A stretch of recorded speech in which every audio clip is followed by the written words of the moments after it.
어제 본문 내용까지 해서 히스기야 왕이 성전을 깨끗이 하고 다시 성전을 재봉헌한 다음에 이번에는 전국적으로 유월절을 지키고자 했습니다.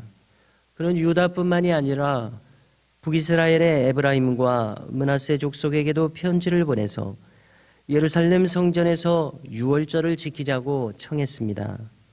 여기에 역사적인 배경이 있습니다. 지금 이때는 이미 북왕국이 아수르에게 멸망한 지 한 10년 안팎쯤 되는 때였습니다.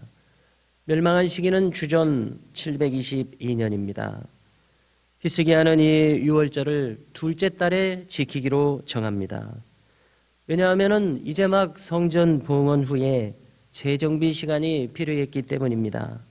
제사장들의 수가 부족했다고 밝힙니다. 그리고 여기서의 둘째 달은 유대력입니다. 양력으로는 5월 정도입니다.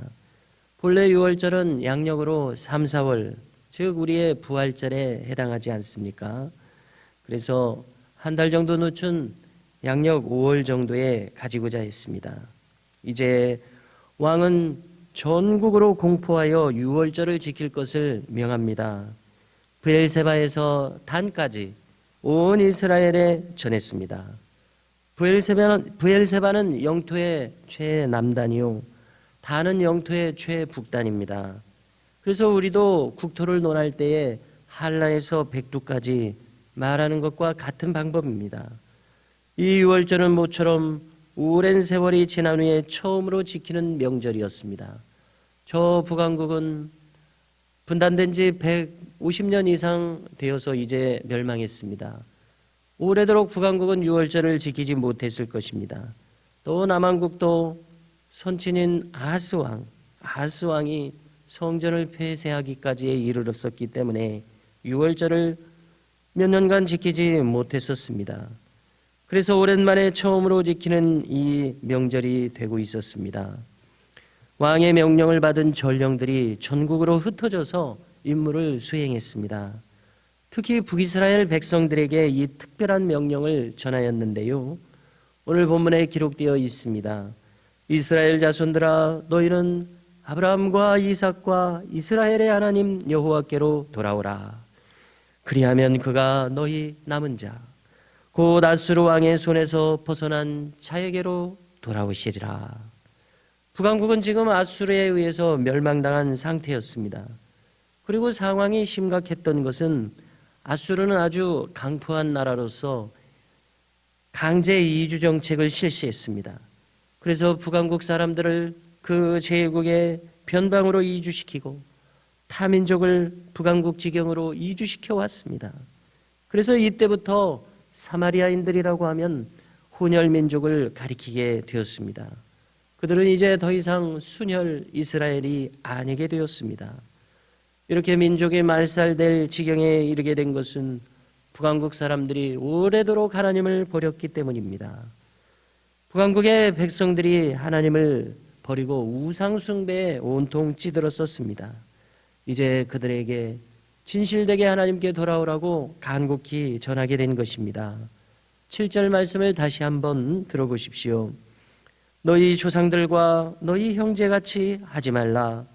그들은 그의 조상들의 하나님 여호와께 범죄하였으므로 여호와께서 멸망하도록 버려두신 것을 너희가 똑똑히 보는 바니라. 그래서 이제 더 이상 목을 곧게 하지 말고 여호와께 돌아와야 합니다. 그래서 그분의 진노가 떠나시도록 해야 합니다. 그러면 하나님께서는 흩어졌던 백성들이 다시 고국으로 돌아오게 하실 것이라는 겁니다. 지금 하나님은 얼굴을 외면하고 계십니다. 그러나 백성들이 신앙으로 돌아오면 하나님은 그분의 얼굴을 다시 자기 백성에게 향하실 것이라고 전했습니다. 이 간절하고 중요한 메시지를 들은 백성들은 각각 다른 반응을 보였습니다. 사람들은 주로 조롱하며 웃었습니다. 오래도록 우상에게 찌들었기에 하나님을 잊어버린 것입니다. 그렇지만 그 가운데서도 저 북서쪽 갈릴리 북서쪽 아셀 지파, 지중해 바다에 인접한 지파입니다. 그리고 므낫세 지파, 북왕국의 한 가운데 토막입니다. 그리고 갈릴리 남서쪽의 스불론 지파, 예수님이 태어나신 나사렛이 있던 곳입니다. 이런 사람들 중에서 몇몇 사람들은 이 유월절에 참여했습니다. 그들은 스스로 겸손한 마음으로 참여했다고 합니다. 겸손한 마음만이 하나님 앞에서 살 길입니다. 하나님은 겸손한 자를 긍휼히 여기시고 귀히 여기시는 하나님이십니다. 한편 유다 지경에 속한 백성들은 한 마음으로 이 왕의 명령을 준행했다고 기록하고 있습니다. 이제 오늘 본문 말씀을 통해서 우리들도 스스로를 살펴보면서 우리들 나름의 이러한 상황에서 하나님께로 돌이켜야 할 점이 없는지 헤아려보는 은혜가 우리에게 있기를 바랍니다. 어떠한 불순함과 어떠한 부족함이 있더라도 하나님께 돌이키면 하나님께서도 돌이키신다는 귀한 말씀을 오늘 본문에서 주고 있습니다. 언제나 늘 하나님께 돌이키기에 힘쓰는 우리 모두가 될 수 있기를 주님의 이름으로 축복합니다.